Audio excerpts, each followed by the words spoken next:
É isso aí, sábado 28 de agosto de 2021, 11h05 da manhã.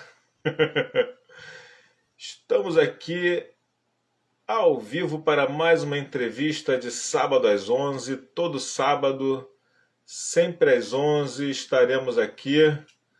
E agora deixa eu te convidar, Raimundo. Espera aí. Convite enviado.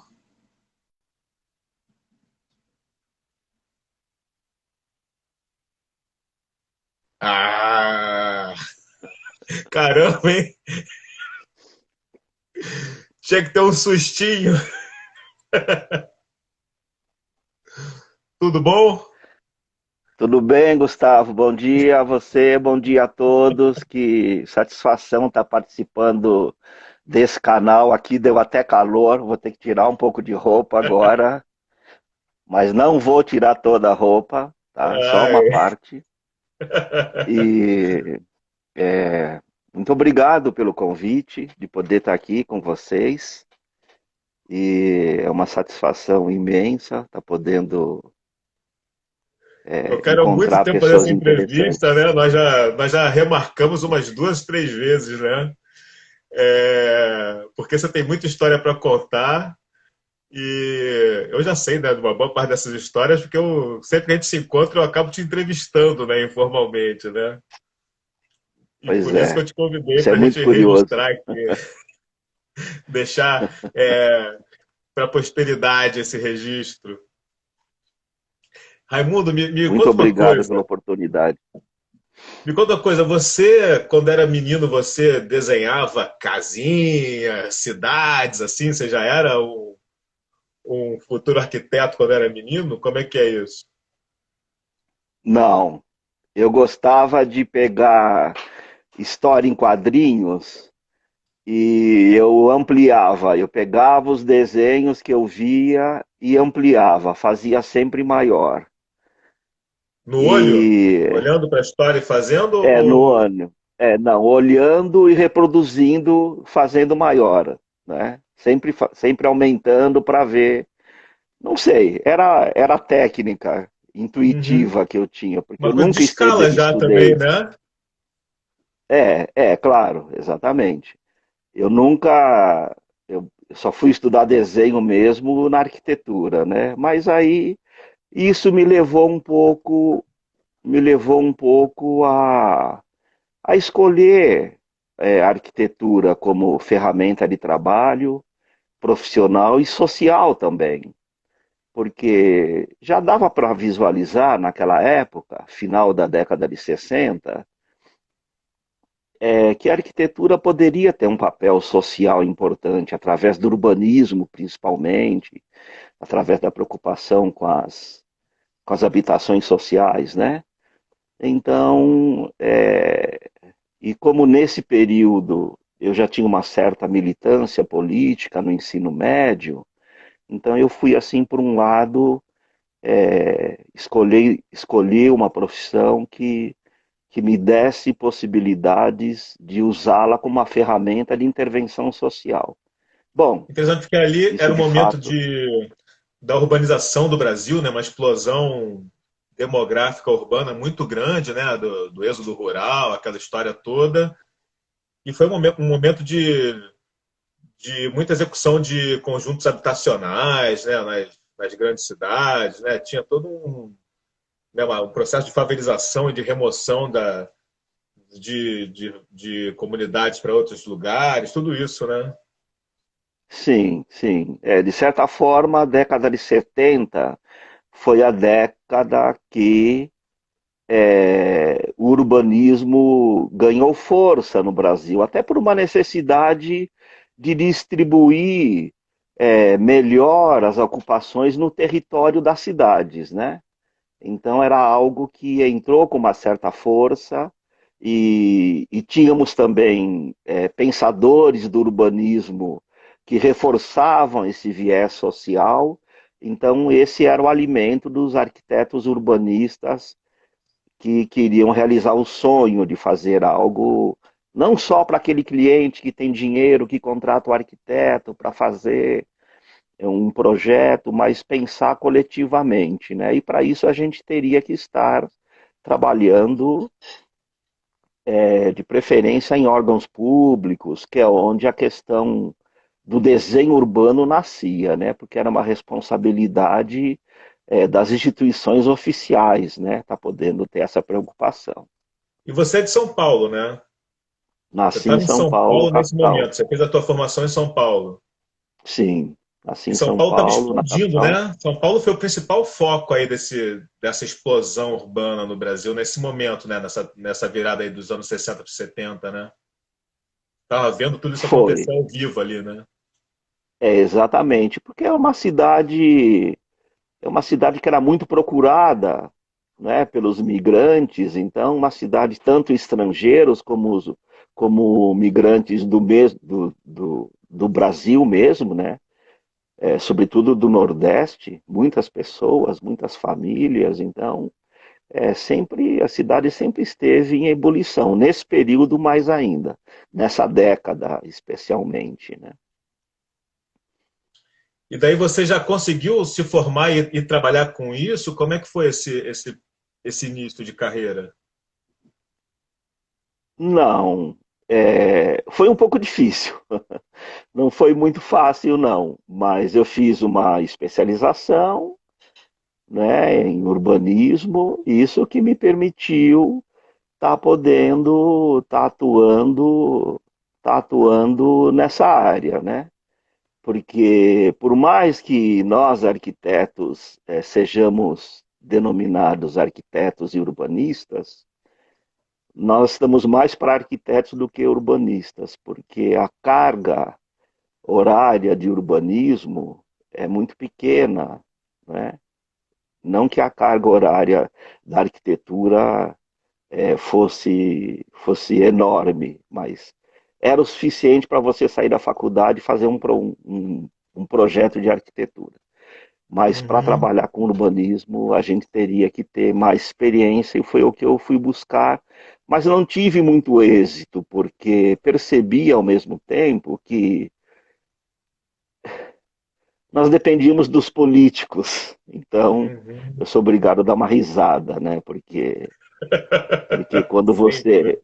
você depende dessa classe, né, no geral, né, quero dizer assim, bem no geral, mas você depende de política pública. Então, quando a gente fala em política pública, a gente fala em decisões políticas que definem essas políticas públicas. E o Brasil nunca Uhum. teve uma política pública voltada para o urbanismo séria. Essa preocupação deveria ter acontecido lá no final do 19, quando houve a abolição dos escravos, onde os negros que eram escravizados moravam na zona rural, moravam nas fazendas, alguns nas cidades também, e foi assinada uma lei dizendo que os negros foram libertados, mas eles não tinham para onde ir. Então, Uhum. a grande explosão urbana nos centros brasileiros, a grande explosão nos centros urbanos brasileiros, aconteceu após a libertação dos escravos. Né? Rio de Sim. Janeiro, por exemplo, o processo de favelização, o processo de ocupação dos morros, não só Rio de Janeiro, São Paulo também tem morro, tem uma topografia diversificada. Então, foi aí é que o urbanismo deveria estar presente, porque E, as ocupações aconteceram e até hoje a gente cultiva os resultados disso, não é? e associado a esse processo da abolição da escravidão, ainda veio o incentivo à imigração, né? Justamente né, por questões ideológicas, políticas, tal. Então essa explosão urbana veio por duas vertentes diferentes, né? Em São Paulo, sobretudo, né? Sim, com uma diferença. O imigrante, quando chegava, ele tinha um suporte do governo. Sim, Né? exato. Ele era recebido em São Paulo, tinha um centro que hoje é até um centro que conta a história dos imigrantes, sobretudo italianos, não é? Eles eram recebidos nesse centro com documentação e eram destinados aos trabalhos, só que eles não eram escravizados. Eles tinham Sim. salário, eles eram contratados, eles eram com certeza mais bem tratados do que os negros, não é? E porque não vieram na condição de escravo, então de fato aconteceu. De fato, nesse momento, o urbanismo teria que estar presente, não é? Mas nesse momento já existia esse conceito? Quer dizer, Paris já tinha sido reformado, Pereira Passos já tinha reformado o Rio de Janeiro, né? Mas existia, Sim, claro, assim, teria quem pudesse pensar isso e executar essa ideia? não sei, provavelmente, porque você citou mesmo o Pereira Passos, que higienizou o centro do Rio de Janeiro. O que, que ele quis dizer com higienizar o centro do Rio de Janeiro? Tirar os negros de lá, botar os negros É, no morro e deixar, sabe, os negros que ficaram ali eram serviçais das moradias, das habitações. Na verdade, na verdade, a leitura que eu faço é essa higienização, né, era algo assim, para ser sincero, comparável ao período da escravidão, porque a pessoa uhum. tinha que subir o morro sem a mínima condição, fazer ali o seu barraco e tentar descer para a cidade para tirar o sustento para manter a sua família. Esse foi o resultado da Lei Áurea de 1888, né? É Então, uma relação muito onde, hipócrita, né? sim, É. E você sabe que eu sou do subúrbio do Rio de Janeiro, né? Então, no Rio de Janeiro, eu acho que essa questão da urbanização ela fica mais evidente num certo sentido que em São Paulo, pelo seguinte motivo. Eu, como garoto suburbano, eu ia muito à Zona Sul passear. Minha família, meus pais, todo fim de semana iam de carro passear na Zona Sul com a gente. E daí você via muito esse contraste, assim, para começar da beleza, que a beleza sempre foi uma coisa que me tocou muito. Então o subúrbio era feio e a Zona Sul era bonita. E ainda tinha os morros, né? A ocupação dos morros que era mais feia ainda do que os bairros do subúrbio. E conforme você ia indo para mais longe, ia piorando. E daí algumas coisas, como por exemplo, o gás encanado, chegava só até uma parte da cidade. Depois, a partir de determinada região, era só gás de botijão. A gente sabe que até hoje água esgoto não tem na cidade toda, saneamento, né? O saneamento não chegou a toda a cidade do Rio de Janeiro. E daí eu sempre ficava me perguntando isso, assim, mas por que fizeram numa parte e pararam, não continuaram fazendo para todo mundo, até todo mundo ter, né? São questões que surgem na cabeça da gente, né? de fato, eu acho que essas observações suas, você devia ser muito garoto quando você presenciou esses momentos, né? E imagino que geram inquietações mesmo, né? Por quê? Mas a gente, a resposta está no sistema que nós vivemos. O capitalismo ele não desenvolve todas as forças produtivas. Na década de 40 do século XX, já foi constatado isso, não é? Agora, então, não dá. A gente sabe que é, ele gera um sistema social de estratificações, não é? E então, é, só existe uma maneira dele funcionar que é atendendo aquelas classes, aqueles segmentos da sociedade que apoiam, que acreditam. e que nem fazem tanto para que o capitalismo se desenvolva, porque, na verdade, Uhum. para desenvolver o capitalismo tem que ter, não basta ter o capital, tem que ter as forças produtivas também. E essas forças produtivas, elas estão estagnadas, desde o ponto de vista habitacional até o ponto de vista de controle dos meios de produção, não é? Uhum. Então, Mas você não acha que é no Brasil, uma. você não acha que no Brasil especificamente, qualquer que fosse o sistema, ia ser um sistema de privilégio dos que estão em cima e de descaso com quem está embaixo? Por questões históricas culturais da nossa formação?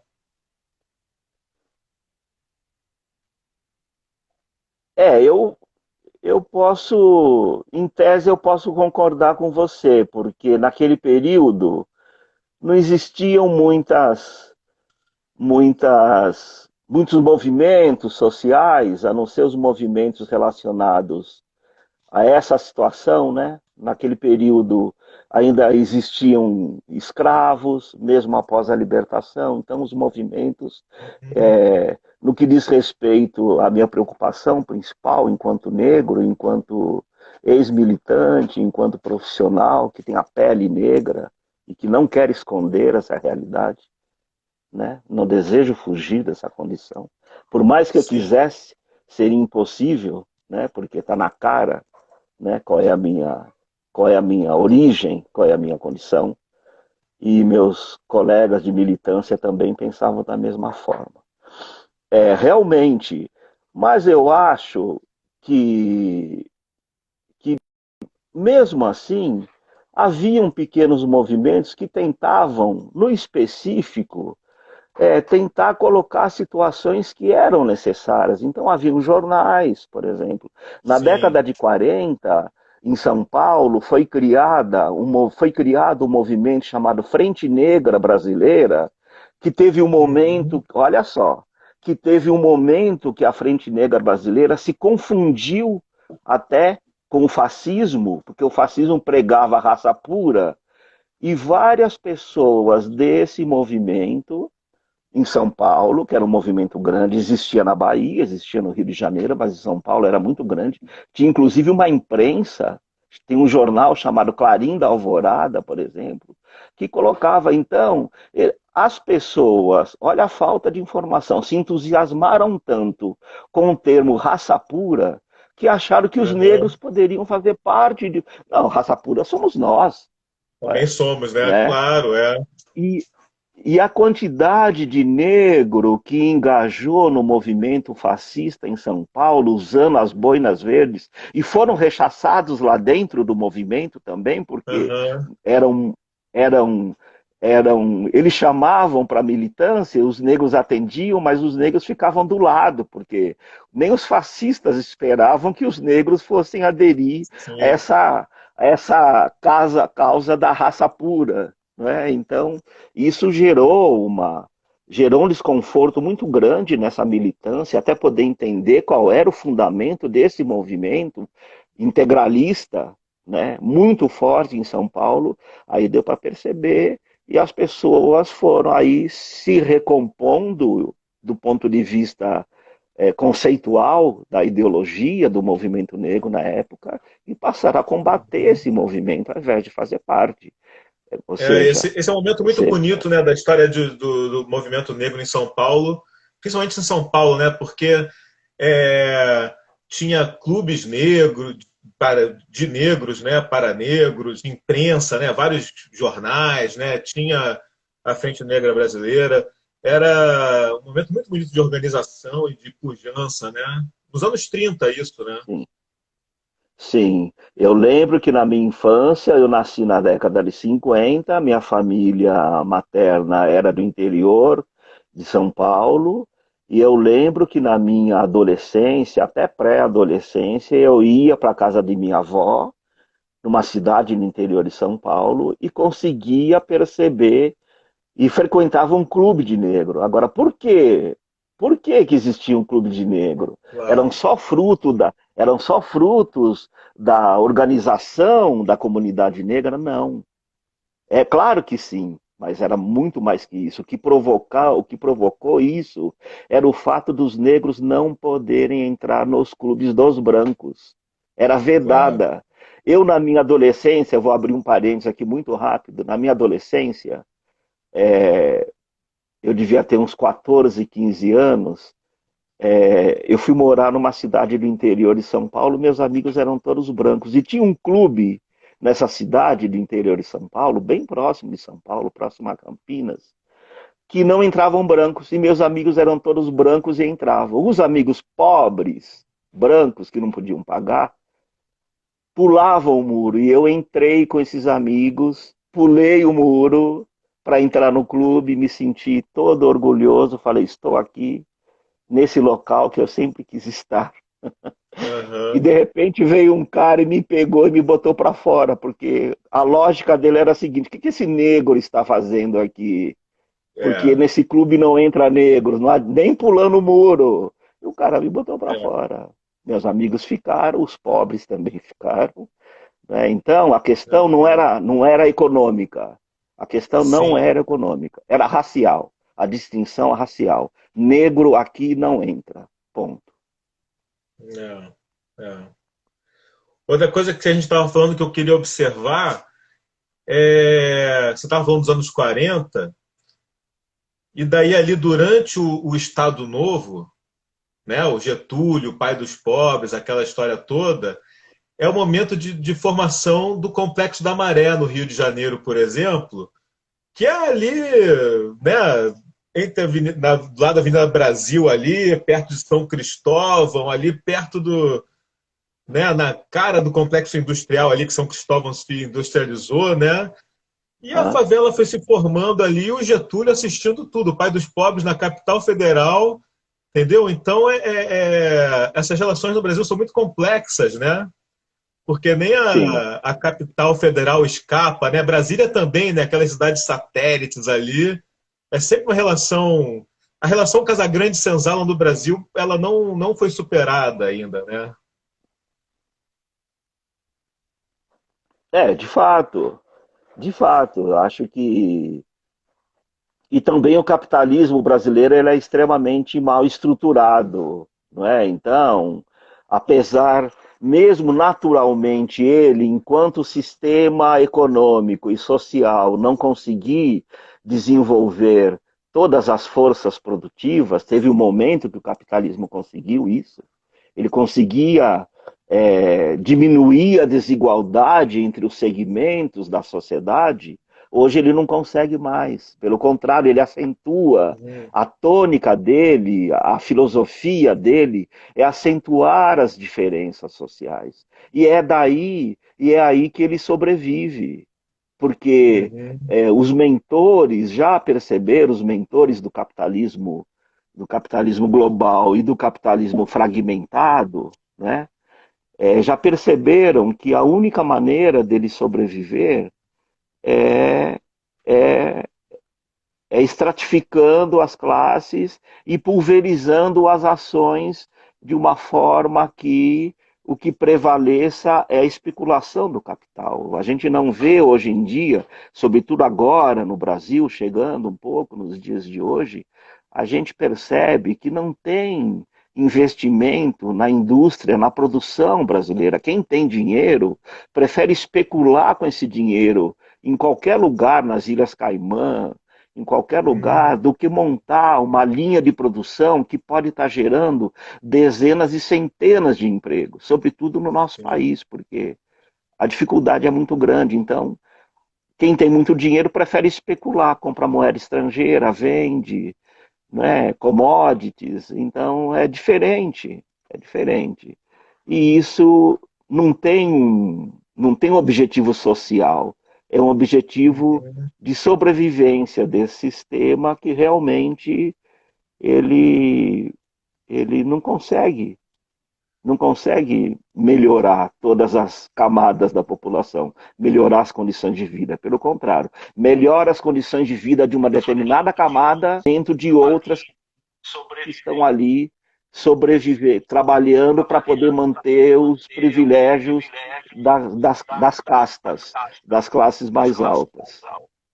Agora me diz uma coisa, você estava falando no início que você escolheu um caminho de profissional que dependia dos governos, dependia dos políticos, que era o urbanismo. E depois você foi trabalhar com preservação do patrimônio, restauração do patrimônio histórico, que também é a mesma coisa, né? Depende também dos governos. É a tua Exatamente. sina. Exatamente. Eu acho que a cruz é enorme, parece que é eterna também. Mas, é, olhando para a questão da gestão do patrimônio cultural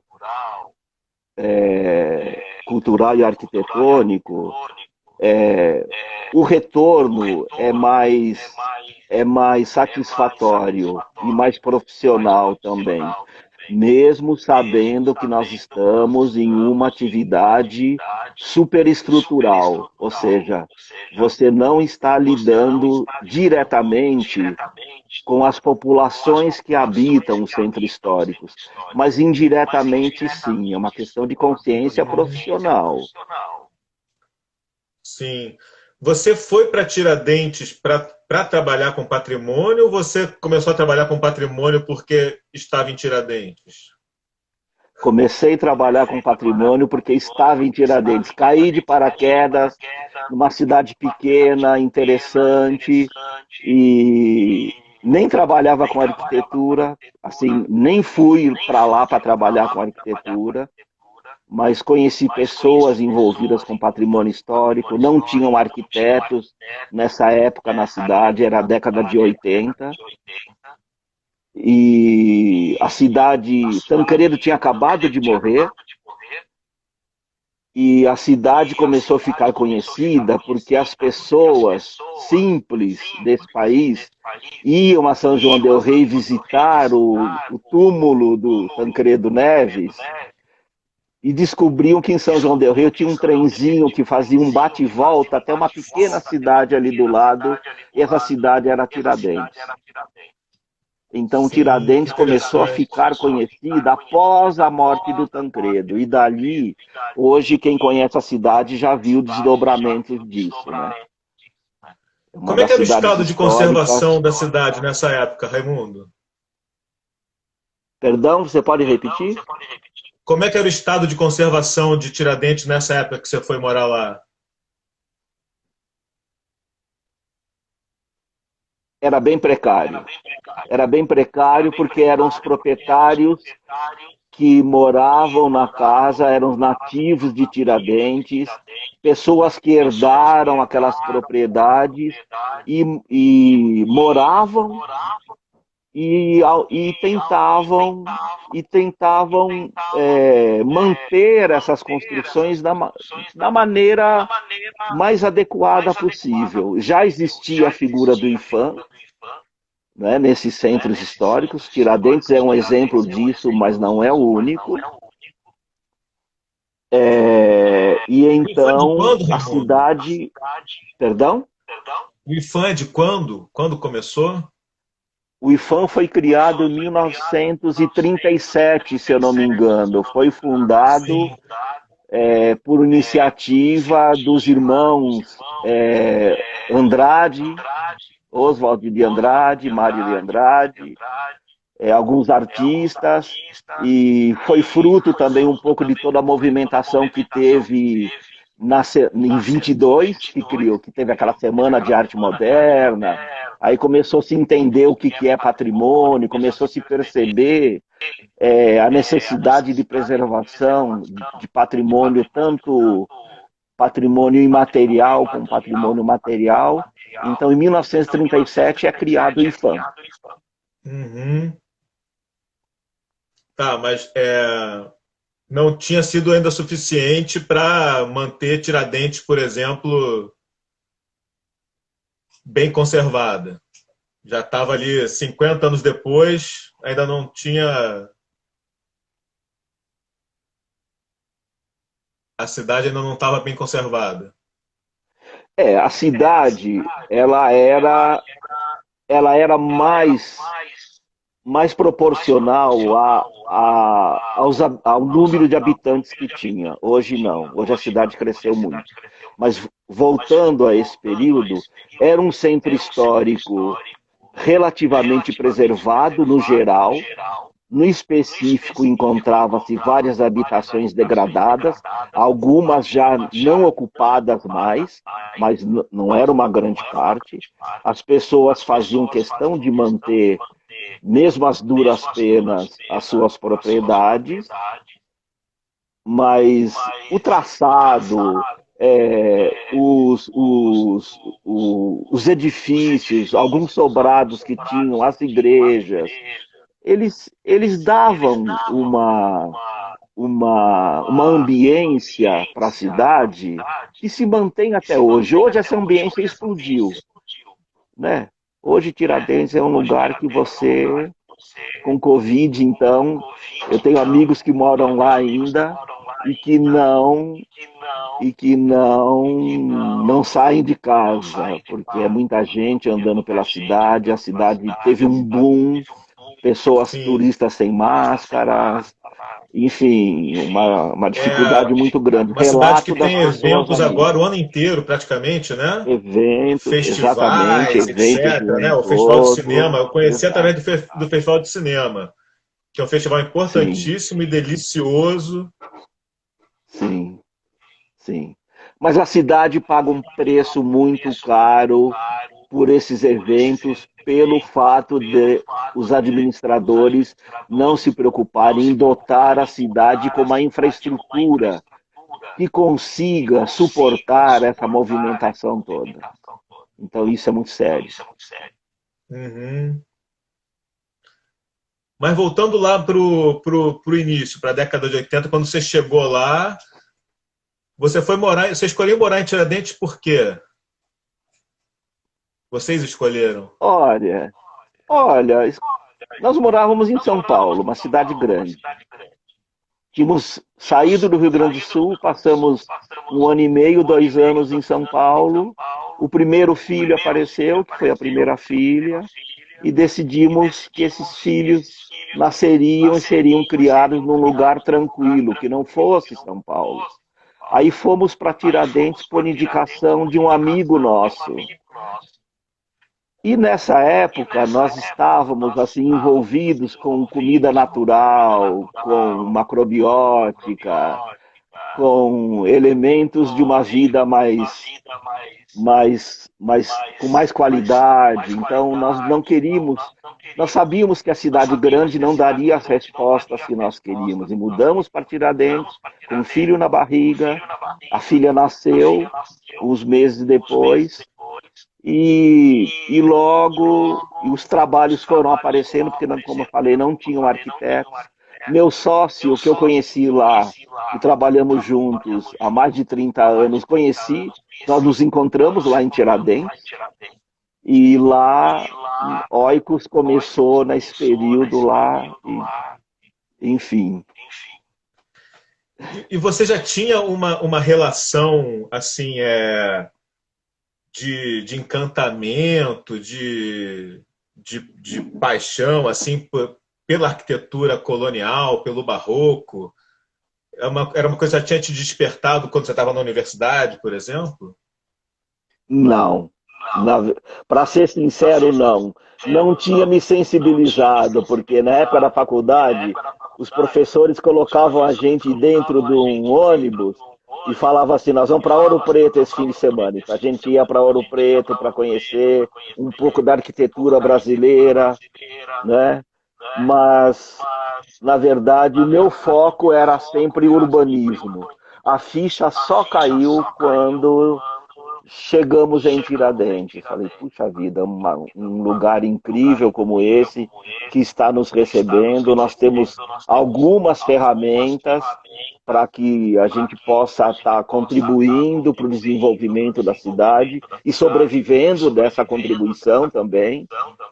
E aí começamos. Meu sócio tinha alguma experiência a mais do que eu. A minha era zero, a dele era um pouco mais acima. porque ele já tinha, na época de estudante, feito um estágio no CONDEFAT. O CONDEFAT é um IPHAN estadual localizado em São Paulo, resumindo, né? É um órgão estadual de preservação do patrimônio do estado de São Paulo. Ele tinha feito estágio lá, ele me chamava a atenção para as técnicas. Olha, esse daqui é o pau a pique, esse é o adobe. Então, ele foi uma pessoa, Marcos Reco Borges, uma Sim. pessoa que eu devo muito a ele na leitura e na sensibilização. Ele que me colocou em contato direto, apesar de já estar lá, né, mas que me colocou ali em contato direto com essas técnicas, esses materiais e, enfim, essa arquitetura. E daí o que você foi O meu foco ainda descobrindo era assim urbanismo. nessa arquitetura? O que foi te chamando a atenção? O que ela tem de diferente, de especial, que a gente nem sabe? Bom, falando em materiais, por exemplo, era algo que eu desconhecia. Como é que nós podemos fazer uma parede com terra, por exemplo, sem cozinhar, sem cozer essa terra? E as paredes dessas casas e das igrejas nesse são todos feitos com terra. E era uma cidade que já tinha 300 anos, quase isso. Então, a gente pensava assim, gente, se essas construções aqui duraram esse tempo, a gente pode fazer até casa nova com esses materiais. Então, nós começamos trabalhando com restauro dessas técnicas contidas nesses imóveis e aprendendo com elas, porque nós não tínhamos nenhuma formação que nos desse uma leitura mais profunda do comportamento dessas estruturas.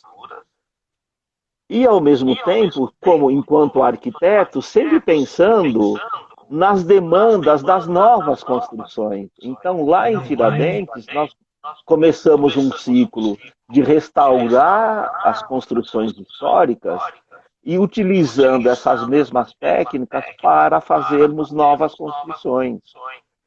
E então, isso foi uma coisa assim que nos deu um background muito grande. Isso era final de década de 80, começo da década de 90. Em 99, eu ganhei uma bolsa para fazer um curso no Peru, onde eu me especializei nessas técnicas de terra crua. Foi um curso que ocorreu em Xanxan, no norte do Peru, período Moche, e de terra fantástica, mais de 40 profissionais, onde nós ficamos 2 meses, quase 3, aprendendo o manejo dessas técnicas. Era um curso internacional, alunos e professores do mundo todo. Então, aquilo que eu fazia na prática, empiricamente, nós conseguimos a confirmação desses procedimentos sob conceitos científicos. Então, foi uma experiência muito grande, muito grande. Tanto que quando terminou o curso, eu voltei para o Brasil, comecei a me propor a oferecer oficinas de manejo dessas técnicas, que era algo que a gente considerava necessário estar podendo transmitir para outras pessoas esse conhecimento. Para você ter uma ideia, nesse curso que teve no Peru, só eram 2 brasileiros. Eram 42 ou 44 pessoas, acho que 42, e 2 brasileiros apenas. O resto eram pessoas do mundo todo, de Cuba, da Argentina, de Israel, enfim, de vários lugares do mundo. Interessante. Agora, lá em Tiradentes, existia ainda alguma memória de alguma técnica dessa ou já estava tudo perdido, era tudo só em livro que vocês tinham acesso? Não, pelo contrário, até hoje, essas construções que existem no centro histórico, originais do século XVIII, são mais de 120 construções, todas elas eram feitas nas técnicas Não, isso originais. sim, mas eu digo assim, existia ainda algum pedreiro, alguém que ainda sabia fazer alguma coisa assim, que eu consertava do jeito certo ou não? Já estava consertando, botando cimento e massa corrida e fazendo as coisas do jeito atual, O que por cima. prevalecia era o uso de materiais novos. Cimento, massa corrida eram procedimentos espúrios, mas no detalhe dava para encontrar algum profissional que tinha ideia, mas às vezes a pessoa não conseguia colocar na prática aquele conhecimento porque não se aceitava mais utilizar esse procedimento. Tanto que quando nós chegamos lá, tinha uma pessoa que era diretor da Rede Globo, que morava lá, era uma espécie de padrinho da cidade, uma pessoa bem interessante, bastante influente. Nós estávamos construindo uma casa nova nessas técnicas para um pintor que era amigo nosso, cara mais louco do que a gente, porque ele tinha um dinheiro e ele gastou o dinheiro nas mãos da gente. Nós fomos fazer uma casa com ateliê para ele, feito de pau a pique, de adobe, ficou bem interessante, mas era a crítica na cidade, era o que esse cara estava fazendo com o dinheiro dele. E esse camarada da Rede Globo, um dia chegou num barranco, a casa ficava perto de um barranco, chegou lá em cima e falou assim: nossa, o que vocês estão fazendo com o dinheiro do fulano de tal, não sei o quê, não sei... Enfim. Que loucura, que loucura. Muita luta. E tem uma coisa dos materiais também, né? Não só o material da construção das paredes, tal, mas o próprio tipo de madeira que era usado. Essas madeiras, por exemplo, foram extintas. Como é que é toda essa parte, Raimundo, da Olha, restauração, assim? Quais são esses detalhes que você tem que dar conta? sim, ô Gustavo, tem determinados materiais que duram muitos anos. Essas madeiras, por exemplo, que hoje não existem mais, é difícil você achar um óleo bálsamo, uma canela preta, achar um tipo de madeira, por exemplo, que resista ao tempo, como essas resistiam. É, a gente não tinha, as intervenções nossas eram mínimas, eram mais de telhado, porque o que mais deteriora numa construção dessa é o telhado. Ou Uhum. quando a madeira da estrutura apodrece e a construção começa a perder estabilidade. Então, hoje, Tiradentes, só para você ter uma ideia, ela tem um mercado enorme de material de demolição, que são das casas antigas da região, não do centro histórico. Ali não se pode demolir nada. Mas Sim. fazenda, casa antiga, na zona rural, essas pessoas vão lá, pagam para os proprietários para demolir a casa deles e levam o material para os seus depósitos e acabam revendendo a preço de ouro. O, o, a gente tinha uma contadora na nossa empresa que ela levou o escritório dela para uma casinha bem antiga no subúrbio do Rio, mas no subúrbio onde eu me criei, ainda no Riachuelo, que é um subúrbio muito próximo ainda do centro, então é um subúrbio que tem casas muito antigas, né? E Sim, daí sim. ela fez uma grana com a madeira da estrutura do telhado dela, que era riga. Eu acho que era isso, não sei o quê. Eu sei que ela E o fez um dinheiro bom pra caramba com a madeira que tinha lá no telhado da casa dela.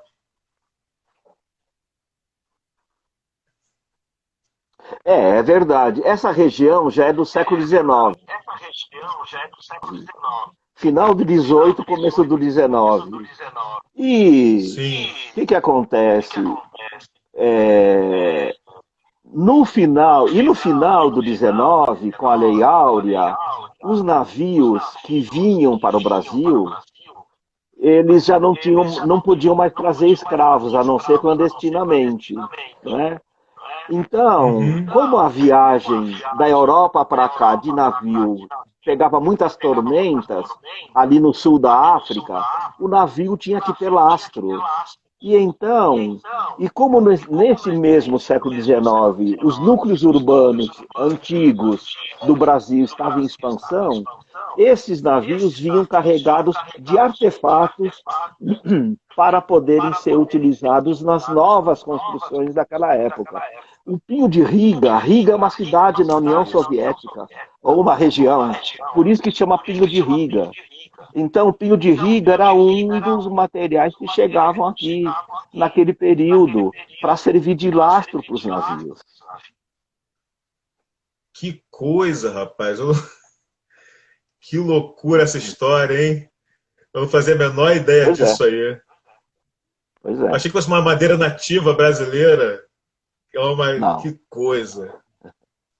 Existe pinho no Brasil também, né? Mas o pinho é uma madeira exótica. E esse pinho de Riga é uma madeira de referência. Ela tem muita resina, o xilófago, que é o cupim, a família do cupim não se interessa, enfim. E até hoje, no Rio de Janeiro, por exemplo, sua cidade natal, se você for no material de demolição, e existem ali alguns, você vai encontrar pinho de Riga para vender, porque ali tem abundância. Mais do que em São Paulo. Rio de Janeiro tem muito. Porque recebia primeiro o carregamento, Sim, né? Que coisa, sim. por ser a corte e tal. Que loucura. A história é uma coisa maravilhosa, né? É... Uma coisa que se fala muito, Raimundo, é que com o advento do ar-condicionado, né? A gente perdeu no Brasil técnicas de que essa arquitetura colonial brasileira ela era mais arejada, mais ventilada, usava melhor a iluminação natural, um monte de coisa assim que foi se perdendo com técnicas supostamente mais modernas, daí faz coisa envidraçada e bota ar-condicionado tal. Como é que você vê isso? O que você foi aprendendo dessa parte da arquitetura colonial? Como é que é a tua leitura? O que a gente pode trazer para a arquitetura contemporânea disso que se fazia lá naquele tempo? Ô, Gustavo, isso é o que a gente tenta traduzir agora no nosso escritório, nos projetos que nós fazemos de obras novas. A gente sempre tenta resgatar um pouco desse conhecimento e tentar introduzir junto aos clientes que nos contratam para fazer um projeto de uma habitação, por exemplo.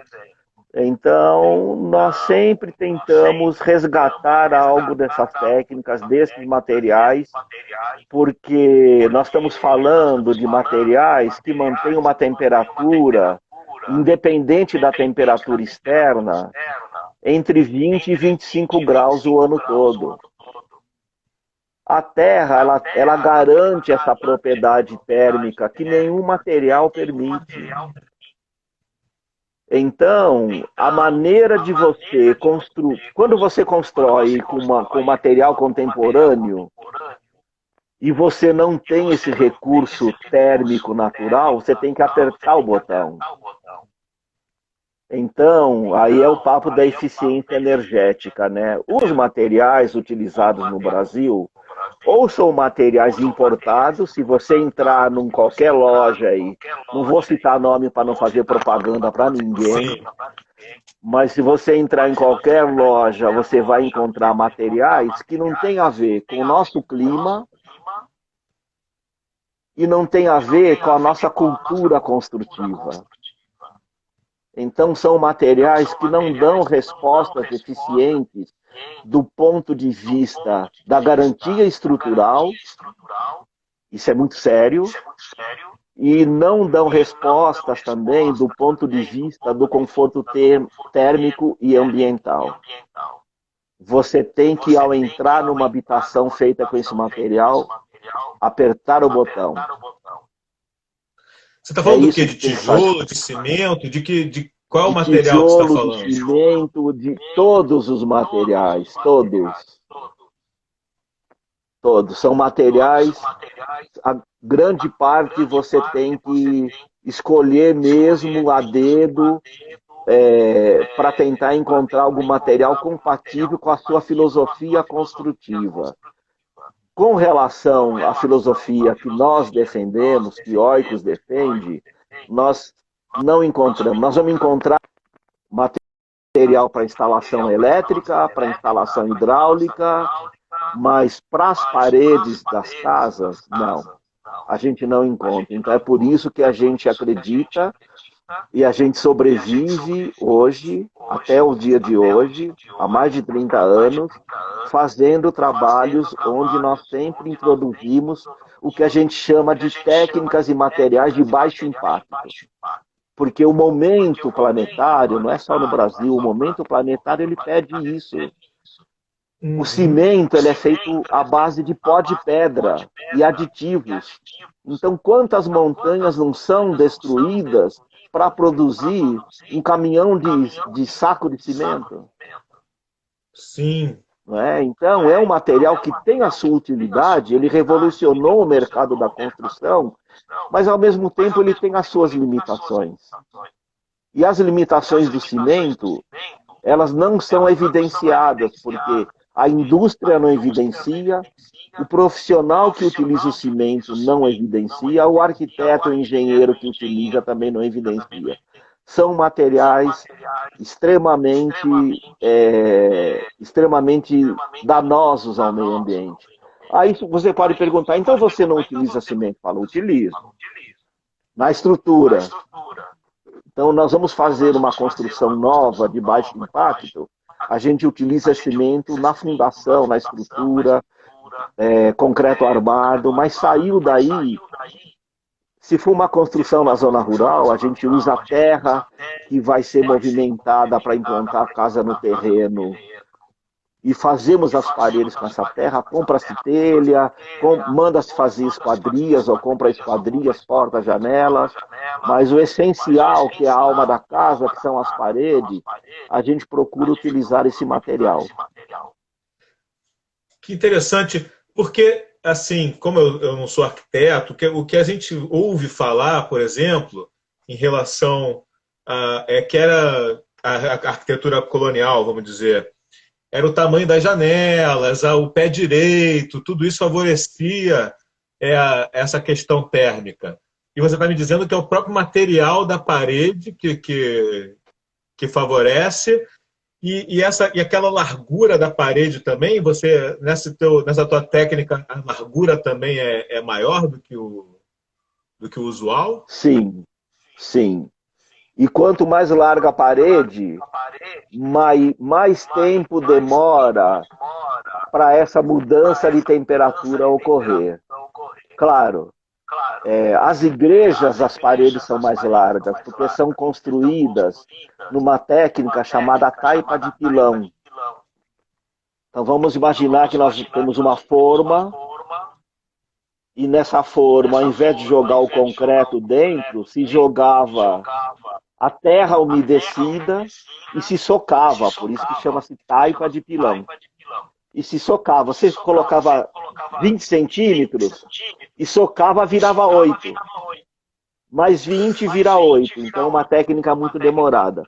Nós estamos trabalhando numa igreja em Minas Gerais, nesse momento, feita em taipa de pilão, que a parede tem 1,5 metro de largura. Porém, a parede tem 18 metros de altura. Corresponde a um edifício de 6 andares, feito com terra.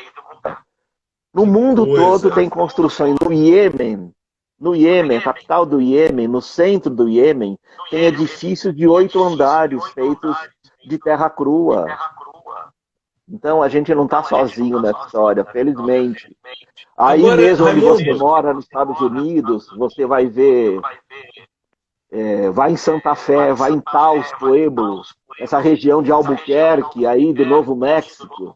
Pô, é incrível, incrível. Sim. Agora, o pessoal, você acha que o pessoal de antigamente, o pessoal que fazia isso lá atrás, tinha consciência todos esses aspectos da arquitetura, ou era a falta de tecnologia para fazer de outro jeito, eles só sabiam fazer desse jeito, e daí tinha essas consequências boas, em termos de térmicos, por exemplo, que eram só consequências, não eram uma coisa vida, assim. Gustavo, essa pergunta é muito interessante. Talvez, eu acho que o ser humano é muito curioso. Então, os profissionais queriam estar sempre evoluindo. Mas não podemos esquecer que essa é uma influência, no caso do Brasil, portuguesa. Os países hispânicos, como Peru, Equador, também têm a sua arquitetura colonial construída em terra. E lá não foram os portugueses que colonizaram, foram os espanhóis. Mas eu gostaria de lembrar que a Península Ibérica, que é aquela costa da Europa, ali para o Mediterrâneo, ela foi ocupada pelos mouros por 800 anos. Foram 8 séculos de ocupação e a cultura moura ficou impregnada nessa região. E foi essa cultura que veio para a América, essa cultura construtiva que veio para a América, pelas mãos do colonizador. Então era o que eles conheciam. Se a gente for a Sevilha, por exemplo, ali no sul da Espanha, você vai perceber uma arquitetura muito parecida com a arquitetura do norte da África, que eram os mouros que moravam no norte da África que decidiram ocupar essa franja da Europa. E foram 800 anos de herança cultural. É uma coisa difícil de derrubar, né? Sim, sim. É muita inspiração, né? Sim, na música, em tudo, né? Claro. No vocabulário, né? É inegável, né? Quanto tempo demora, assim, uma parede dessa para... Na comparação com o cimento, a questão é de velocidade, né? De tempo, né? O cimento você pega, pá, essa parede aí socada demora quanto tempo para você dizer tá pronto, podemos entrar, pintar, fazer o resto? Olha, eu imagino que aquelas igrejas como essa que nós estamos trabalhando deve ter demorado uns 10 anos para ficar pronta. Agora, Gustavo, hoje em dia, vamos tentar traduzir para o nosso dia a dia de canteiro de obras, de escritório de projetos. Nem sempre quantidade e qualidade andam juntas. Sim. Né? Se você produz muito, a sua produção ela pode ter um déficit de qualidade. Não é? Então, nem sempre a nossa tônica é não associar quantidade com qualidade. Pelo contrário, a gente procura desassociar. O que nós queremos é qualidade. Se a gente for pensar na habitação, sem sombra de dúvidas, quem mora numa habitação feita com essas técnicas, ela vai ter muito mais qualidade de vida do que quem mora numa habitação que, ao entrar, ela tem que apertar o botão. Eu estive uma vez nos Estados Unidos e eu lembro que nós fomos na Flórida e quando a gente abria a porta de uma casa, já acendia tudo. Isso na década de 90. Acendia a luz, o ar-condicionado já ligava para o cara não ficar assustado. Né? Então, eu fico pensando assim, uai... E você diz que essa técnica ela traz conforto tanto no calor quanto no frio, né? Claro, com certeza. Mantém uma temperatura entre 20 e 25 graus o ano todo, independente do que está rolando lá fora. Que legal. E você está fazendo um trabalho em tribos indígenas, em aldeias indígenas, com essa técnica, não é isso? Não, já acabou. Esse contrato já terminou. Mas foi um contrato que nós assinamos com um escritório, com uma associação Caiapó, que fica no sul do Pará. E essa associação, ela reúne mais de 20 aldeias Caiapó, e nós fomos contactados através do escritório de arquitetura do Rio de Janeiro, eles que eram o contato dessa associação, para fazer, projetar e acompanhar a construção de casas em 22 aldeias, e aldeias distantes umas das outras. Então foi um contrato de quase 2 anos, onde nós projetamos essas construções e acompanhamos as obras.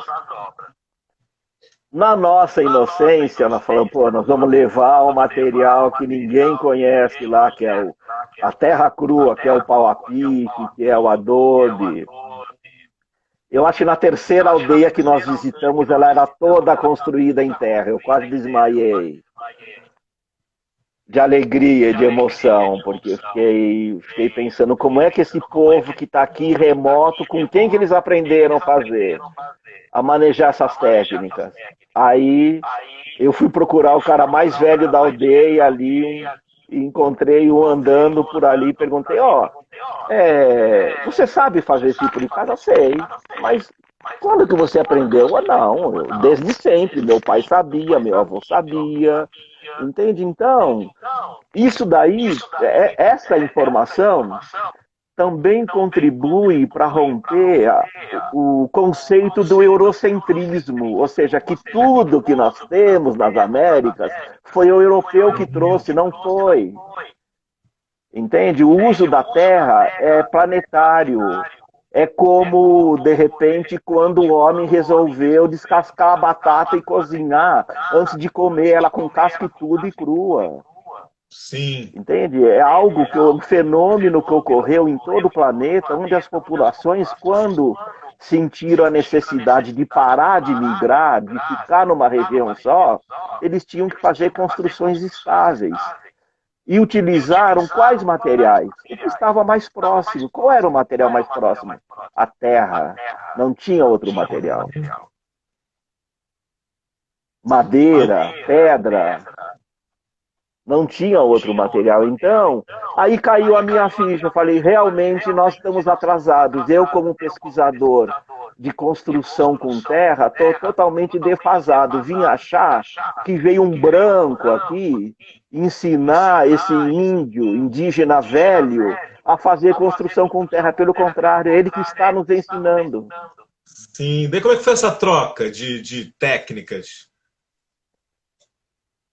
Bom, eles não querem mais morar tanto nessas casas. Porque, na verdade, os indígenas, eles vão para a cidade, eles têm Bolsa Família, eles vão para a cidade comprar comida e vê aquelas casas de madeira nas cidades grandes da Amazônia e querem fazer as casas de madeira. Nós conseguimos fazer em algumas aldeias, levar essas técnicas ancestrais, mas grande parte das aldeias já queriam casa de madeira, casa de tábua. Mas a casa de madeira esquenta pra que eles viam na caramba. cidade. Pô, nem se fala. Esquenta muito, esfria muito, esquenta muito. Né? Então, nem todos fizeram essa leitura. É para a gente ver como o meio condiciona o indivíduo.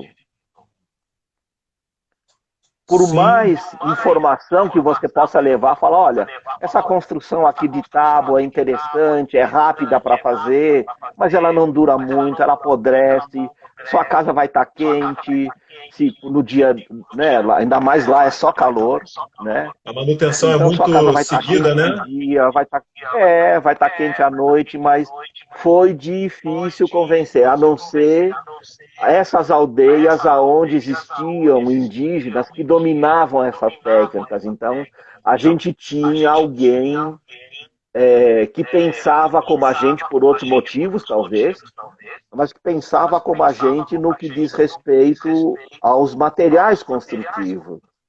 Então, foi uma experiência muito, muito grande. Foi uma das melhores experiências que eu tive na minha vida. porque aprendi muita coisa, aprendi muito com eles, muito. Eu não esperava que eu fosse voltar com uma bagagem dessa experiência tão grande, sabe? Foi uma experiência riquíssima do ponto de vista do contato com o indígena, de entender o dialeto deles, a língua deles, porque eles não querem falar no idioma da gente. As mulheres, principalmente, você pergunta em português alguma coisa, ela responde em caiapó. Nós fomos obrigados a entender minimamente o que as pessoas queriam dizer. Então, foi uma experiência riquíssima. Se eu fosse mais jovem, eu teria ficado por lá, assim, levado a família e ficado por lá, porque de tanto que me emocionou e que acrescentou na minha vida essa experiência. Deu uma congelada aqui. Eu tô achando curioso você me falar dessas casas da Amazônia, então não são nem Momentinho casas de só, por favor, que alvenaria. tem tá dando uma interferência na minha internet aqui. Tá.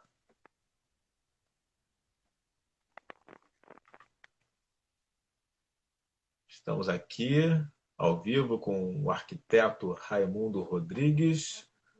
A internet dele está com um probleminha. Deu uma congelada, mas já vai voltar. São coisas ainda do nosso momento tecnológico. E vai voltar, tá voltando. Não vamos interromper a live, não. Quem quiser fazer alguma pergunta aí pelo Raimundo, pode postar aí. Eu sempre tento ir lendo aqui o que as pessoas estão escrevendo. Aí, ó, caiu. Vou ficar, não vou.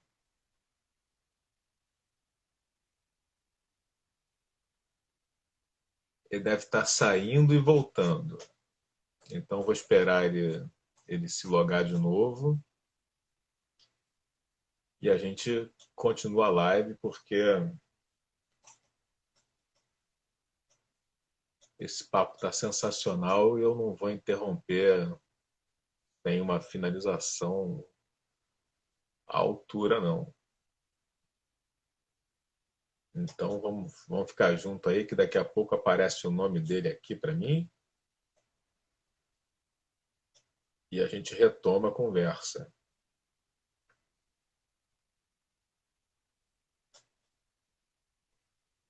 Enquanto isso, eu aproveito para lembrar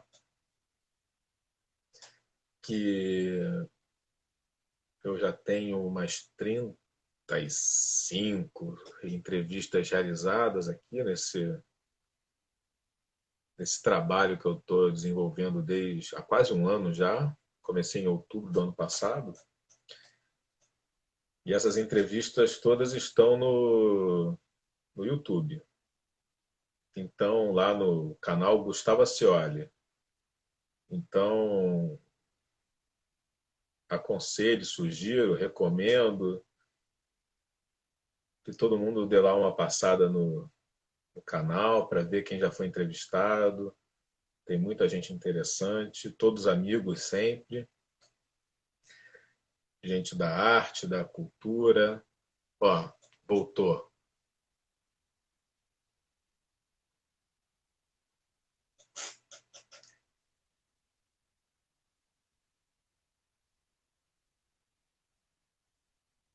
Ah! Aí! Olha, eu peço desculpas, eu moro na zona rural. Pois é! A internet aqui é complicada. O operador aqui também é complicado, então peço Eu ia desculpas, observar mas isso, acho que a Raimundo. gente pode continuar. Você começou querendo ser urbanista e foi fugindo da cidade depois, né? Foi. Depois que nós conhecemos a Serra da Mantiqueira, você já esteve aqui nos visitando, a gente chegou à conclusão que aqui é o nosso lugar mesmo, que demorou, mas nós encontramos o lugar assim que é o nosso berço, é o local onde a gente pode estar sobrevivendo e se divertindo. Pois é, eu fico pensando que agora, com esse momento pelo qual nós todos, como humanidade, passamos, uma das coisas boas que vieram junto com a crise foi a gente descobrir, ou melhor, passar a intensificar essa relação remota, né? A usar mais a internet para trabalhar, para se comunicar, né? Fomos forçados a essa adaptação mais intensa. Será que não dá para a gente esvaziar um pouco as grandes cidades e levar mais gente para o interior para ganhar mais qualidade de vida? Porque eu também estou vivendo aqui numa cidade de 30 mil habitantes, que tudo que eu faço está a 5 minutos de distância, não tem trânsito, tem passarinho, tem árvore, eu ando caminho aqui na trilha na frente da minha casa todo dia. A diferença de qualidade de vida é incomparável, né, com uma grande cidade como São Paulo, como Rio de Janeiro, né? Sim, sem sombra de dúvidas. Viver remotamente é interessante, mas tudo tem seu preço, né, Gustavo? Agora a gente tem que se propor a pagar isso. Tem bônus e tem ônus. Eu prefiro valorizar os bônus e na idade já que eu estou, eu acho que me deixa muito tranquilo estar morando assim, distante de tudo, sem vizinhos e, enfim, cultivando o ócio criativo. Eu fiquei intrigado quando você falou que as casas da Amazônia eram de madeira, então não é nem a alvenaria que o pessoal. Não, como é que é essa? É numa região específica? Sobretudo nas cidades ribeirinhas, porque a madeira chega pelo rio, né? Sai da mata, chega pelo rio. Eu não conheço grandes cidades da Amazônia.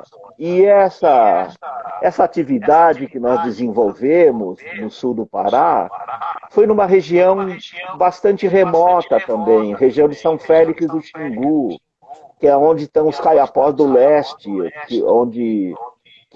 foram as comunidades que nós atendemos, né? E nessas cidades, nessas regiões, o que prevalece são habitações de madeira, como se, como se essas habitações estivessem na beira do rio, sabe? Uhum. Então, mesmo em cidades, outras cidades ali próximas, a gente observava isso. Então, ficou para mim essa imagem da casa de madeira, como ficou na cabeça do Caiapó também. Você reproduz o que você conhece, né? Vira uma coisa Claro, cultural, né? claro. Interessante. Você me contou também uma coisa ótima dessa tua experiência lá com as aldeias indígenas. Você me contou que eles assistem o futebol europeu, né? Pela parabólica, sei lá, se já como é, que eles veem Cristiano Ronaldo, Messi e tal, e que estão jogando bola pra caramba. É, é. Olha, impressionante. Tem aldeias que têm energia elétrica. Nós fomos trabalhar numa aldeia que o acesso não era por barco, era por carro. Não sei se eu demoro muito nessas explicações, porque eu sou lento para falar, então você me Conta aí, vai interrompe se você contando. quiser, por favor.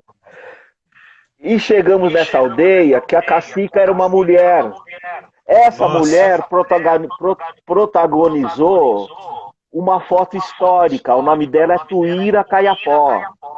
Essa é a mulher que aparece numa foto da década de 80 com um facão em Brasília, numa audiência pública sobre Belo Monte, inclusive, na época. E ela aparece, ela com uma criança no colo, sem roupa, com seios de fora e com um facão numa outra mão, encostando o facão no pescoço do engenheiro da Eletrobras que estava na mesa.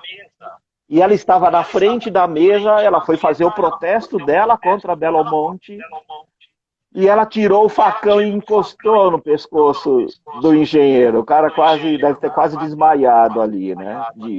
De susto. E essa foto rodou o mundo todo. Se qualquer um de vocês colocar na internet Tuíra Caiapó, Eletrobras, vai aparecer essa foto dela, porque é uma foto icônica, é histórica. Bom, e nós chegamos nessa aldeia da Tuíra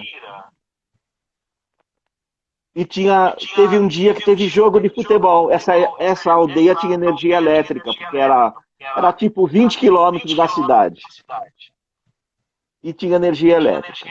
E teve um domingo, teve jogo de futebol. E lá fomos nós olhar os nossos irmãos Caiapó jogar contra o homem branco lá na cidade. E os caras deram um show de bola. Eu não acreditei. Aí eu perguntei para os meninos ali, que nós já estavam na aldeia há muito tempo, falei, mas aonde que vocês aprendem a jogar futebol desse jeito? Não, a gente olha a televisão e faz igual. Olha, tinha alguns que faziam até melhor. Fiquei impressionado. Eu que não entendo de futebol, fiquei assim, maravilhado. Né? Então tem isso mesmo, tem. E agora, deixa eu fazer uma conexão aí, deixa eu ver. Essa energia elétrica dessa aldeia é gerada por Belo Monte? Provavelmente, porque Belo Monte estava abaixo. Belo Monte estava a jusante no rio Xingu, mais para baixo. Se eu não me engano, Belo Monte é em Altamira. E nós estávamos na região de São Félix do Xingu, que está mais para a fronteira com o Mato Grosso do que para o norte do Pará. É bem sul do Pará mesmo. E Altamira é um pouquinho mais para cima ali, né? Então, com certeza, essa energia elétrica, ela veio através de Belo Monte, com certeza. E o dinheiro que eles conseguiram para poder fazer as suas casas, comprar seus barcos, foi um aporte da Eletronorte e Eletrobras, caracterizado como passivo ambiental, ou seja, todas de Belo Monte, ou seja, todas as consequências, os danos ambientais que Belo Monte promoveu, ele foi transformado em dinheiro. E os atingidos direta e indiretamente por esse empreendimento foram indenizados. Esse recurso foi que nos pagou, que nos contratou para estar podendo fazer esse trabalho. Que interessante, hein? Que interessante. Quantas contradições, né? Nesse processo todo, né? É muito interessante isso aí. Sim. Quando a gente fala da utilização de recurso público, não tem como não envolver Ministério Público e algum agente governamental. Mais de um ministério, além de FUNAI, tinha ministérios envolvidos, Ministério de Minas e Energia estava envolvido. Então, é uma situação assim extremamente heterodoxa, né? Sim, mas a gente também muitas vezes esquece, principalmente nós que somos das grandes cidades, a gente fica muito descolado da realidade, né? Num certo sentido.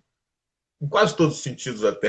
Mas a gente esquece, por exemplo, que a gente precisa usar os recursos naturais, né? As coisas são feitas de matéria, né? E a matéria vem da natureza, necessariamente, né?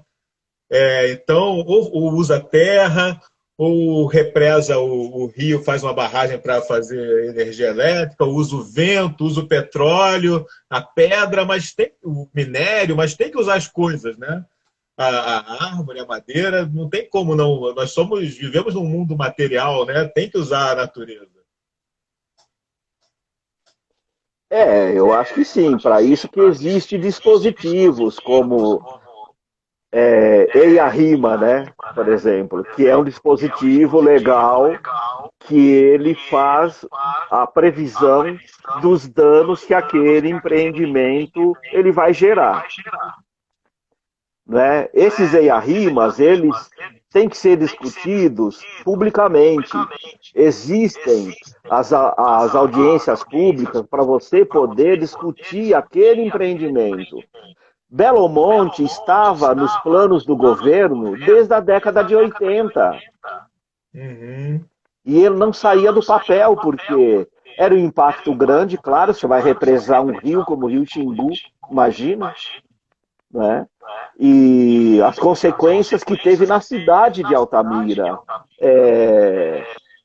Contaminação por AIDS, porque foram milhares de pessoas que foram trabalhar, foram de fora e deixaram lá uma herança negativa, violenta. Quando o empreendimento terminou, muitas pessoas não foram embora, continuaram lá, gerou um impacto econômico muito grande na cidade, porque a cidade não tinha mais aquela rotatividade de capital que teve no período do empreendimento. E indiretamente e diretamente também, ou seja, indiretamente com relação às comunidades mais distantes, e diretamente às comunidades mais próximas. E não são só populações indígenas, populações ribeirinhas, quilombos também que existem ali, todas as comunidades, elas habitam às margens dos rios.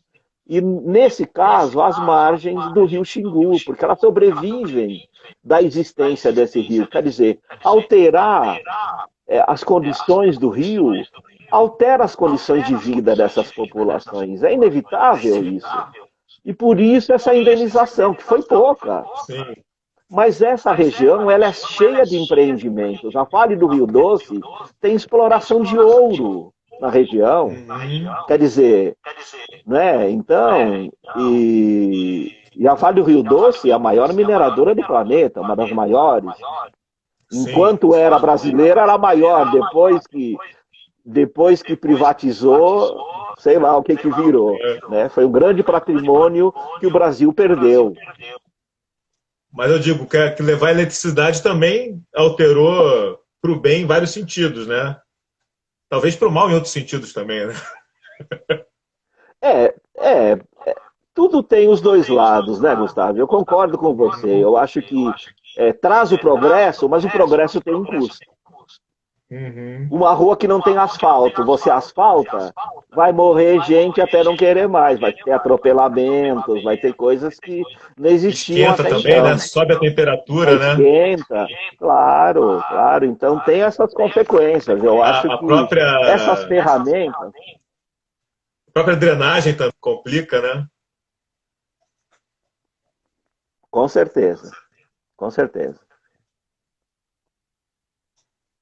É complexo pra caramba, né, Raimundo? É muito divertido isso. Parece uma brincadeira, mas para você equacionar todas essas informações é um exercício muito grande, dada a complexidade, como você falou. E agora você está construindo tua casa nessa técnica com a qual você trabalha, né? Está construindo ainda? Já terminou? Como é que está esse processo? Não, a casa de pobre demora muito tempo para ficar pronto. Nós estamos fazendo sem recursos. Nós não estamos na idade de abrir uma dívida no banco e deixar para os filhos pagarem. Então a gente está fazendo com recursos próprios, uma construção bem interessante, com desenho interessante, mas toda feita nessas técnicas de baixo impacto, madeira local e terra local, e a gente está se divertindo muito. Não, e você bota a mão na massa, Raimundo? Poder entrar. Olha, se eu fosse mais jovem, eu seria mais efetivo nisso, mas em alguns procedimentos, sim, a gente sempre ajuda. Agora nós vamos entrar no momento de levantar paredes, por exemplo, fazer parede de pau a pique, que é uma brincadeira, é uma ação coletiva. Não é algo que você contrata um pedreiro, ele vai lá e executa. o legal é fazer tipo mutirão. Então a ideia é a gente fazer esse mutirão com família, amigos, e a gente poder se divertir juntos. Ah, que pena que eu não tô aí, senão eu ia aí ajudar a fazer essa parede. Que pena que eu tô tão longe. Pois é, ia ser uma maravilha mesmo. E você sabe fazer tudo? Se você precisar, você sabe fazer as coisas todas ou não? Você sabe só mandar? Não, Como é que é? não. Eu mando bem, viu, Gustavo? Eu sei como faz, mas se o profissional virar para mim, faz você, eu vou ter que pedir desculpas para ele, sabe? Porque não é uma coisa fácil, né? Você ter o manejo, eu realmente, meu sócio, por exemplo, ele tem muita facilidade para fazer as coisas. Ele é muito hábil, tem muita habilidade. Eu já não tenho essa habilidade toda. Eu só fico contando com a minha experiência, com o meu conhecimento, com a minha humildade de ficar ouvindo aquelas pessoas que sabem fazer. Aliás, grande parte desse aprendizado que eu adquiri nesses anos de experiência profissional, eu não aprendi na faculdade.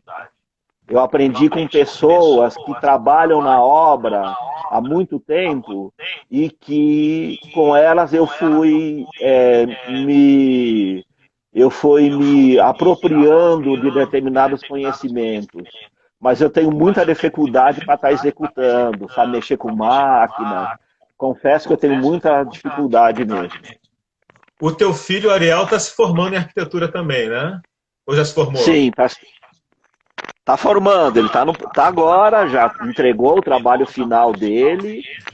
Já trabalhamos juntos há alguns anos, já temos uma pequena equipe aqui, Oikos hoje é uma pequena equipe de profissionais e estou contando aí com a experiência dele, com a juventude. E daí, esses assuntos que você não viu na universidade, que você aprendeu na vida, ele já viu na universidade alguma coisa ou não chegou ainda também para ele?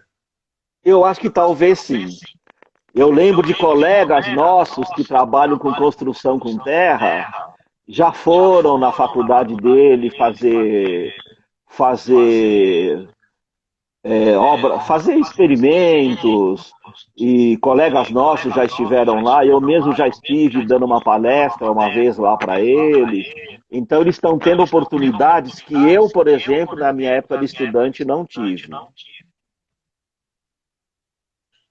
Até porque ele fez na Federal Rural, né? Que Sim. teoricamente teria um viés para atender mais essa população, ou não? Em tese deveria ter mesmo.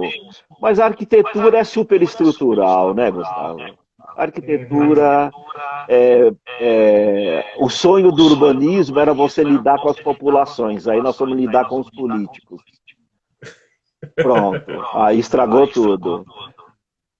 Bom, aí fala, não, então eu vou trabalhar com habitação. Aí você vai trabalhar com habitação, você trabalha com pessoas que têm recursos. Nada contra, porque se não tivesse gente com dinheiro para nos contratar, a gente não estaria sobrevivendo. Nada contra. Mas acho que a habitação ela tem que ter um viés social. E no Brasil ainda não tem. Uhum. Então, o nosso sonho enquanto construtor, arquiteto de baixo impacto, é estar estendendo para a maioria da população esses conhecimentos, esses recursos. E nós estamos realmente de mãos atadas com relação a isso. Nós fazemos, existe uma rede no Brasil chamada Rede Terra Brasil. Eu queria até abrir um parênteses para falar um pouco dessa rede, porque é uma rede que reúne profissionais que trabalham com terra. Vocês podem procurar na internet, vocês vão encontrar referências sobre essa rede.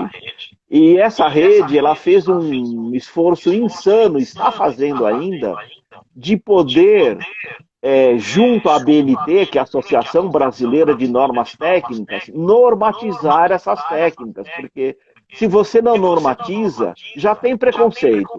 Se não normatiza, o preconceito aumenta. Então, por exemplo, o Adobe já tem norma técnica, graças a um movimento dessa rede chamada Terra Brasil, que reuniu profissionais que foram à BNT, enviaram documentos, criaram um grupo de estudos dentro da BNT para poder aprovar a norma do Adobe. O grupo de estudos continuou aberto, agora está se discutindo a norma da taipa de pilão, já está indo para a audiência pública, porque aí a BNT coloca em discussão pública tudo que foi discutido e depois se transforma em norma. Então, essa geração de profissionais, que eu me orgulho de fazer parte, está dando uma grande contribuição para o Brasil no sentido de buscar a normatização dessas técnicas. Porque tendo normas, você pode chegar num banco habitacional, como Caixa Federal, por exemplo, sem querer fazer propaganda dessas coisas todas, e conseguir financiamento, porque você está querendo construir a sua casa baseada numa técnica que existe a norma. Então, o órgão financiador, ele tem que financiar aquela construção. Não é mais coisa de maluco, ou né? restaurar Não é mais o seu imóvel. Né? Deixa de ser coisa de maluco, deixa de ser uma invenção, Deixa, né? coisa de bicho grilo. Claro. Interessante.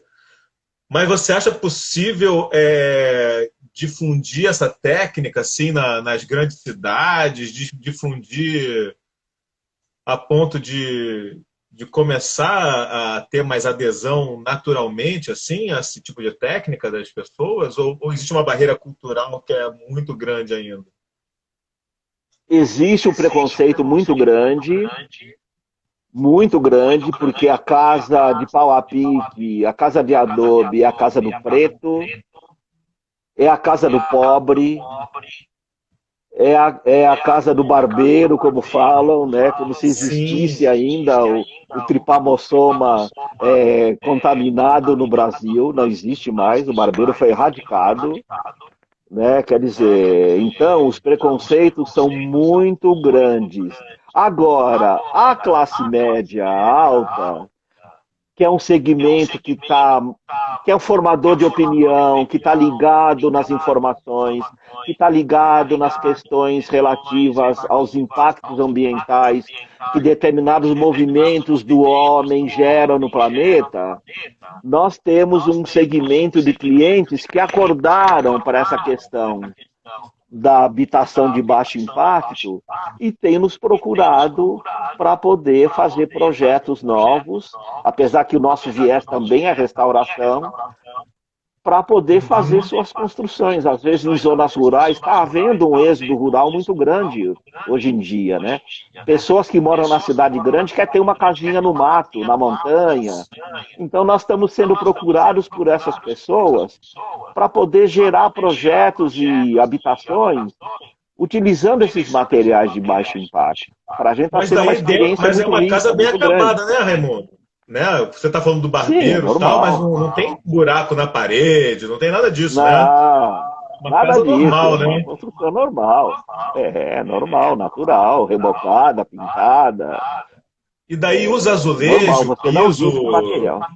Tudo, por dentro, o acabamento por tudo, dentro. Também usa azulejo tudo. na Pode ser cozinha, tudo isso?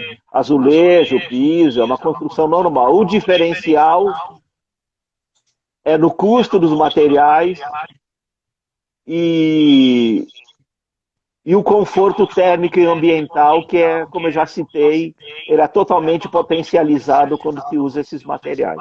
E faz laje também? Eu não gosto de concreto, como eu falei, eu gosto de usar concreto lá embaixo, só no Aham. alicerce. Eu não gosto de laje. Eu, por exemplo, não coloco laje nos meus projetos e tento convencer o cliente a não utilizar. A gente põe forro de madeira, sabe, que é um forro que aquece o ambiente, não precisa colocar laje para quê? Bobagem. Uhum. E para chuva Mesmo que seja também. um outro piso, não tem Uhum. problema. Minha casa lá no Rio não tem laje. É o né? Uma casa que tem um século já e não tem laje. Pois é. Interessante.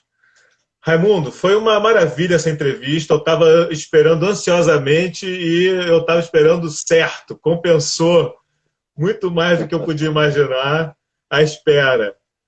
Muito obrigado por aceitar o convite e por compartilhar com a gente tanto conhecimento, tanta vivência e essa tua visão especial da sociedade, da tua profissão, de tudo isso. Ô, Gustavo, eu aqui agradeço essa oportunidade. Demorou, mas deu certo, né? A gente se coloca à disposição aí para estar conversando sobre esse e outras questões ligadas à arquitetura, à ocupação do planeta, ao meio ambiente, né? Isso é algo que nos interessa, está ligado intimamente à nossa atividade. Mas o que eu gostaria de ressaltar aqui é o agradecimento pela oportunidade da gente estar podendo expressar o nosso pensamento um pouco, porque são poucas oportunidades, né, provocadas que a gente tem de estar expondo essa situação, né, essa condição que nós, profissionais, eu não estou sozinho. Além da rede Terra Brasil, existe uma rede ibero-americana que se chama assim Rede Pro Terra. E quem tiver interessado pode tentar acessar pela internet. Tem muito material, tem muita bibliografia disponível nos dois sites, tanto da rede brasileira como da rede ibero-americana.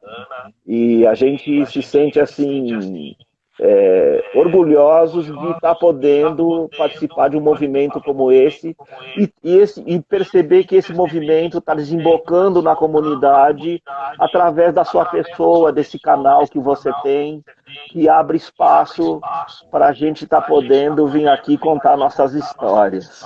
Muito legal, Que muito legal. Muito bom.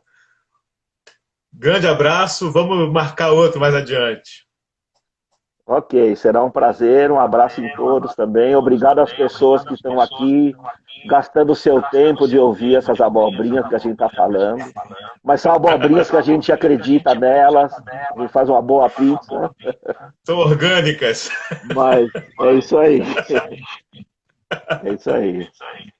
Valeu, Raimundo, abração. Beijo para Grande todo mundo abraço, aí. bom fim de semana para todos, você e todos que estão Valeu. aqui conosco. Obrigado. Valeu, valeu.